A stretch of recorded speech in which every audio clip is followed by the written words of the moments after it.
आकाशवाणीचं हे रत्नागिरी केंद्र आहे. ऐकूया कृषीवाणी कार्यक्रम. आजचा विषय आहे अमृत कटला मोठ्या आकाराची मत्स्यजात. या माहितीचं वाचन केलंय गायत्री भरणकर यांनी. नमस्कार मंडळी, भारतातल्या मत्स्य उत्पादनामध्ये गोड्या पाण्यातील पोलिकल्चर पद्धतीचं महत्त्व खूप आहे. या पद्धतीमध्ये कटला ही प्रजाती अतिशय झपाट्यानं वाढणारी आणि बाजारात चांगला भाव देणारी अशी आहे. अर्थातच ती ग्राहकप्रिय सुद्धा आहे. कार्प प्रजातीमधली जरी असली तरी तिच्या वाढीचा दर, वजन, क्षमता आणि उत्पादन स्थिरता याबाबत काही मर्यादा होत्या आणि म्हणूनच केंद्रीय मत्स्य संशोधन संस्था भुवनेश्वर येथील तज्ज्ञांनी शास्त्रीय पद्धतीनं अमृत कटला ही नवीन जात विकसित केली.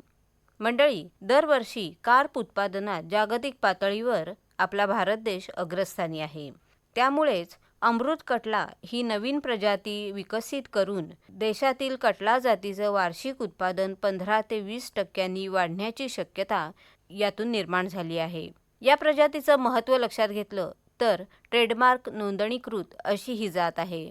उत्कृष्ट तंत्रज्ञान पुरस्कारानं सन्मानित झालेली ही जात राज्य पातळीवर सुद्धा बियाणाची उपलब्धतेनं, तांत्रिक मार्गदर्शनाने तयार आहे. अमृत कटला या जातीचे मासे अतिशय जलद गतीने वाढतात. या जातीला बाजारपेठेमध्ये चांगला दरही मिळतो. मोठ्या आकाराचे मासे विक्री योग्य ठरतात.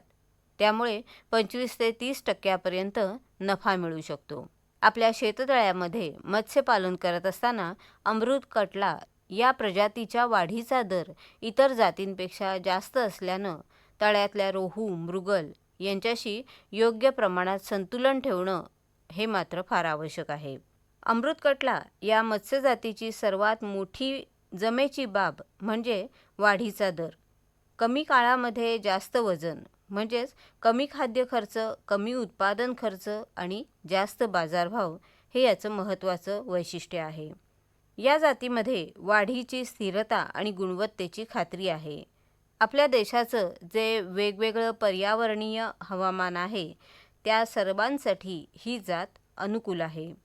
म्हणजेच काय तर पूर्वेत्तर राज्य, बंगाल, ओडिसा किनारपट्टी, महाराष्ट्रातील दुष्काळी भाग या सर्व ठिकाणी या जातीनं योग्य ते परिणाम दाखवलेले आहेत. त्यामुळेच भारतामध्ये अमृत कटला ही जात निश्चितच फायदेशीर ठरू शकते. यातून शाश्वत मत्स्यपालनाला चालना मिळते. वेगवान वाढीमुळे कमी काळामध्ये उत्पादनामध्ये वाढ दिसून येते.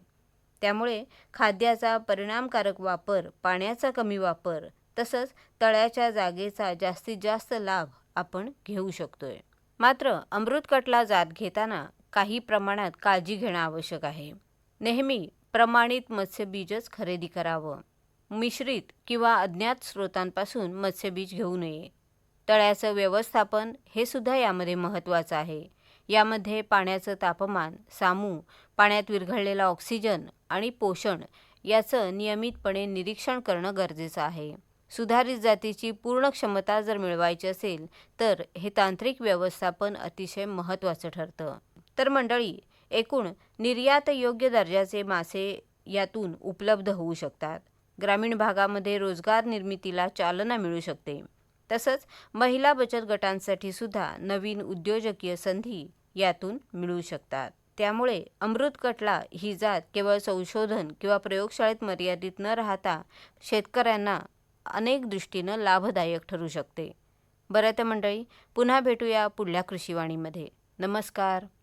कृषीवाणी कार्यक्रमात आपण ऐकलीत अमृत कटला मोठ्या आकाराची मत्स्यजात याविषयीची माहिती. वाचन स्वर गायत्री भरणकर यांचा. या कार्यक्रमाचे सादरकर्ते होते विवेक वानखडे.